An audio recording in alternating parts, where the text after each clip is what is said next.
Hello,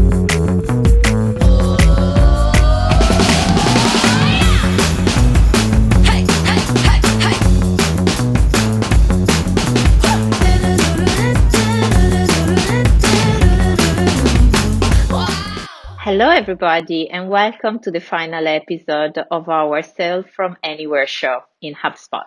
I'm delighted to be your host today. My name is Flavia Colombo. I'm the EMEA Sales Director here in HubSpot, and I'm actually recording today from my home in Ireland. I'm actually located in Bray, County Wicklow. For the ones of you who are not familiar with Irish geography, we are south of Dublin, surrounded by lovely mountain, garden view, and we have a seaside. So a very nice spot to work from. So what we're going to do in the last episode, we're going to show you different sales tools that will allow you to put the concept that we covered during the previous episode into action.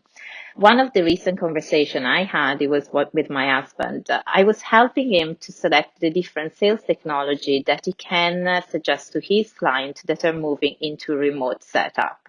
It's not an easy decision to make. If you think about the top salespeople, 24% of them recognize their success is due to the sales technology that they're using. And 82% of them, they feel that using the right sales tool will help them to progress the deal to closure. So we're going to start and introduce our guest of today, who is Viveka, and we're going to start the interview now. Let's dive in. So today I'm delighted to be here with Viveka von Rosen, author and LinkedIn expert. She has been named in the Forbes top 20 most influential list, and she's the co-founder and chief visibility officer of Ingresso. Welcome, Viveka. I'm delighted to have you here today with me. It's my pleasure, and I love that. I think you're in Italy right now, and I'm in Colorado. I'm actually in Dublin, even if Oh, I'm Italian, Dublin! but I'm living in Oh, Ireland. even better. Yeah. So, Viveka, why don't we start to introduce yourself and Vengresso, your company? Sure. So I'm Viveka von Rosen, obviously. We formed Vengresso about 3 years ago. It was interesting because I'd been in the LinkedIn business for about 10 years by that point, and honestly, I was kind of bored. And it was about 2017. I was like, oh, I can't teach one more thing about LinkedIn. I can't do one more LinkedIn profile makeover. I'm going to be like a personal coach or something like that. And who's now our CEO, Mario Martinez, reached out to a bunch of us and said, hey, I'm thinking about creating an Uber digital selling company. And I thought, instead of throwing the baby out with the bathwater, maybe I can join this new company and learn from my peers and have a different audience and really kind of revamp. And that's exactly what we did. So, and I mean, it's been incredible. And in the past 3 years, we've grown Vengresso. We're the largest digital sales transformation company. We've already taught thousands and thousands of people how to use LinkedIn through our Selling with LinkedIn and Selling with Sales Navigator and Selling with Video courses. And we've got 30 employees now. I mean, it's nuts. I never could have seen the success that we've had, and so it's really exciting. Again, finally, to be able to work with salespeople and help them use LinkedIn really to find, engage, connect, and create real business. And basically, our tagline is, creating more sales conversations, and that's really all we help our folks do. That's impressive. And talking about LinkedIn and your expertise, why should sales professionals consider using LinkedIn for social selling? In most cases, your clients are more likely to be on LinkedIn than the other platforms, which is not to say you shouldn't be using Facebook if your clients are on Facebook, or Insta if your clients are on Instagram. It really depends where your client base is. If you're B2B, you most definitely want to be on LinkedIn. But a lot of what we teach goes across all the socials. But for us, it's kind of be where your audience is. And now more than ever, the things that we used to do, face-to-face trade shows, face-to-face conferences, meeting people at Starbucks, on the golf course, all of those different things that we used to do with our prospects, with the pandemic and everything going on, we're sitting at our desks. And so now more than ever, it's a really great opportunity to utilize a tool with LinkedIn because there's really no limits. You can, depending on how you use the different features, find, engage, and connect with almost anybody. It's just doing it the right way. That's exactly the point that I wanted to ask you. How can I, as a sales professional, make an impact in LinkedIn versus the others? So, there's a lot of things you can do, obviously. The number one thing, after having the right mindset and realizing it's going to be a little bit of a time commitment, depending on, what level of LinkedIn you get, it might be a little bit of a monetary commitment as a salesperson. But, once you've got that mindset that, okay, this is probably going to work if I work it. The second step is creating a really strong brand. You don't want to start reaching out and connecting with people while your profile looks bleh, right? You don't want to walk around with a bag on your head essentially going, hey, buy my stuff. No one's going to do that. That's gross. So you want to make sure that you've got a really powerful profile on LinkedIn. And at Vengresso, what we say is, you don't want it to be a resume. And a lot of salespeople have resume type LinkedIn profiles, but no one cares about you right now yet. What they care about is how you can help them. So we always say, make your LinkedIn profile a resource. Speak to your buyer. What are their points of pain? How do you solve them? What resources can you give them in the featured and the media sections? What can you, what posts can you share? What content can you share? What case studies should you upload? What checklists should you upload? Make that LinkedIn profile almost like a sales page that is focused on your buyer and what their needs are. That's great. Great advice. So I need to check my profile. Going back to LinkedIn as social selling, what are the basic principles of using LinkedIn as a tool for social selling? Great question. So we actually take our learners through 6 phases, and I believe every single one of them is important. So we already talked about you got to have the right mindset. You've got to have a good profile, and you need to do that before you do anything else. And I think the big thing that people do wrong is they may or may not have a good profile, but they reach out and start connecting to people they may know, they may not know, and they immediately go into a sales pitch. But that is not the right way of using LinkedIn. And that's why a lot of people think LinkedIn doesn't work, because they just go and do the steps wrong. So mindset, profile, and then engagement. Just like we would at inbound, right? We would go to inbound, we would see someone we want to talk to, they might be talking to other people. We kind of slide into the conversation, contribute a little bit, and then when the other people have kind of dropped off, we might say, hey, it's so great to meet you. My name's Vivica Von Rosen.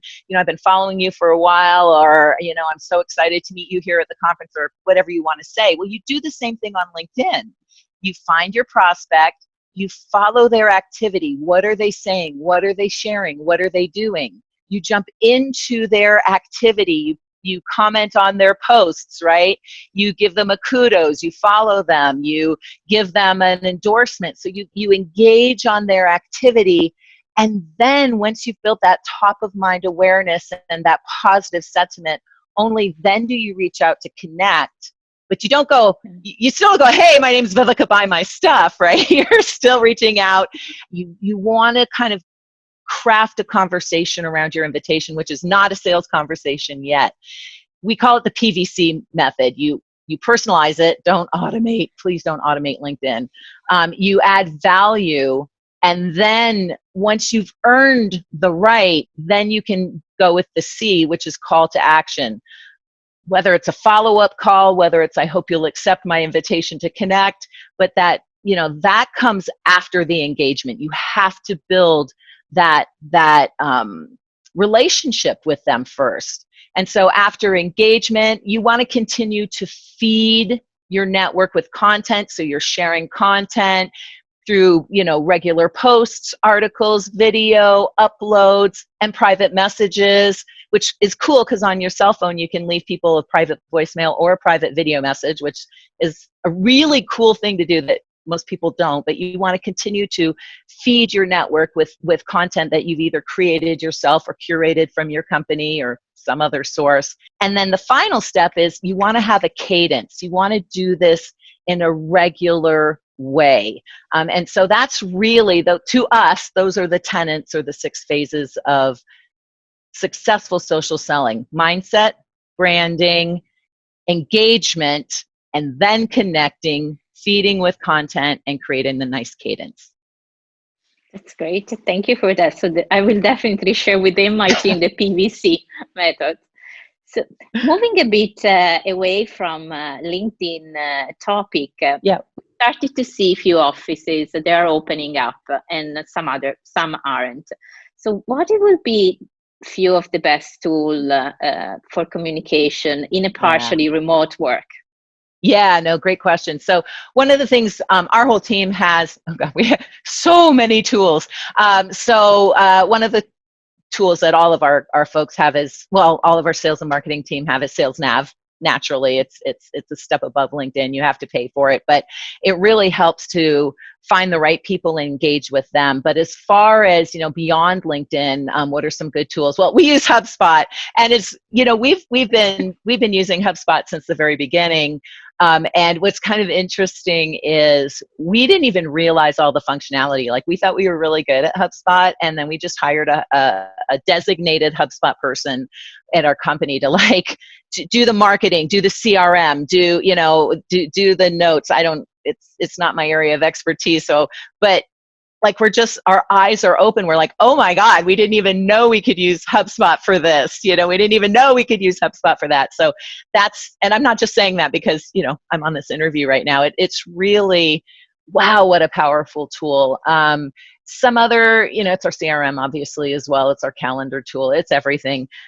Some other tools that we use, Teamwork, to manage all our projects. If I opened up my sales stack right now, there's probably be 30 or 40 things. What I do want to say though, to anyone who's managing a sales team, whatever CRM you're using, make sure that you've got a drop-down designation with all the tools in there, and make your salespeople choose the different sales tools that they used in their process, because that's a big thing that we did. And we found out we had 2 or 3 sales tools that we were paying thousands of dollars a month for that we weren't using. And so we definitely recommend, whatever CRM you're using, that you list all of your stack in there and make sure that your sales team is using it. If they're not, give them more training in it. If it's still not valuable, then get rid of it. And so that wasn't a question you asked, but I thought I'd dive down that rabbit hole.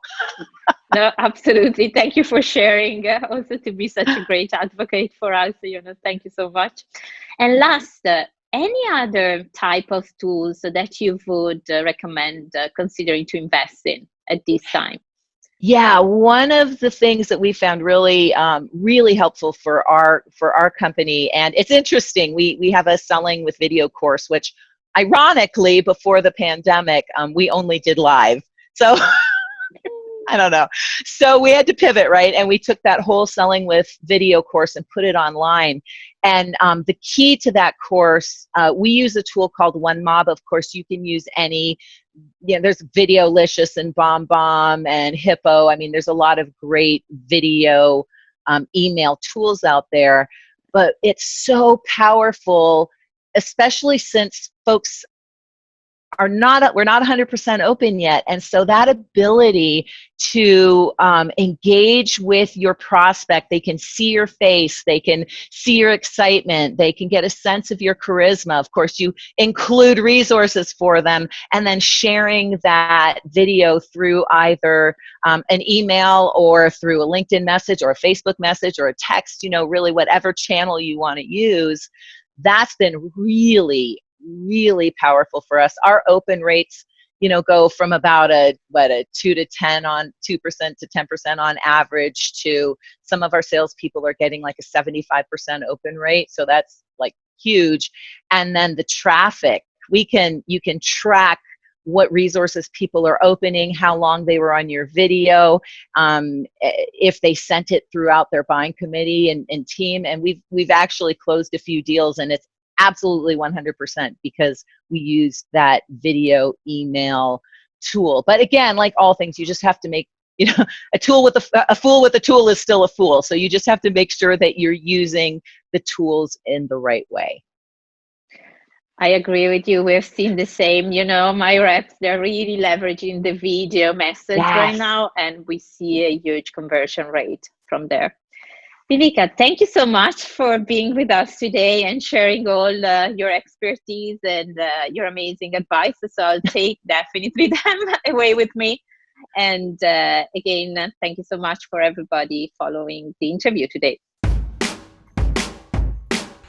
Hey there, I'm Dayne from the HubSpot Academy Professor team, and welcome to the Sales Forecast, where we'll talk about today's sales climate with our benchmark data. This data is aggregated from HubSpot's global customer base of over 70,000 companies to help understand how metrics are shifting as companies grapple with the impact of COVID-19. As you can see here, deals created are well above anything we've seen in recent months, and deals closed are above pre-COVID benchmarks too, coming in at 5%. No surprises here as entertainment and travel are still creating the least deals, a trend we've been seeing across the globe. With the percentage of deals created increasing substantially, it seems that sales professionals are gaining more traction and cultivating some interest. The percentage of deals closed indicates that people are feeling more and more comfortable spending money too. Sales email sends are 66% above pre-COVID benchmarks, and while still notably lower, we've seen some improvement in email responses recently. Finally, sales calls have increased in the last week, coming in at 3% lower than pre-COVID benchmarks. Thanks for listening to this forecast. For more education, check out my online selling lesson linked in the description. Next up, we have Flavia again, who will leave you with a hands-on resource to take home with you today. The last thing I want to leave you today is a resource that I hope will help you to master a video sales call. We partner with Zoom to create a guide that's sharing the best practice of the things to do and not to do to excel in a demo call. We go through different things like being sure you know your audience, so that you identified your buyer persona, how to share properly your content on the screen, how to set up the video and the audio, how to share funny background just to cheer everybody up and not all the time showing your living room wall or your basement. And as well, how to record the demo and being sure you can share that with other key stakeholder in advance of the deal. So you can find the link to download your guide on the description below. Finally, unfortunately, we are at the end of the last episode of this Sell from Anywhere show. We really had a blast to put all this together, and we hope that you find all the content valuable for you. We invite you to look at the other episode. If you check our channel, you will find all the links in the description. And finally, we wish you and your family to stay safe till the world is still dealing with the COVID-19 impact. I want to thank everybody who contributed to put together this show and the series. And I want to thank you to having me as an host. Until the next one, I wish you the best.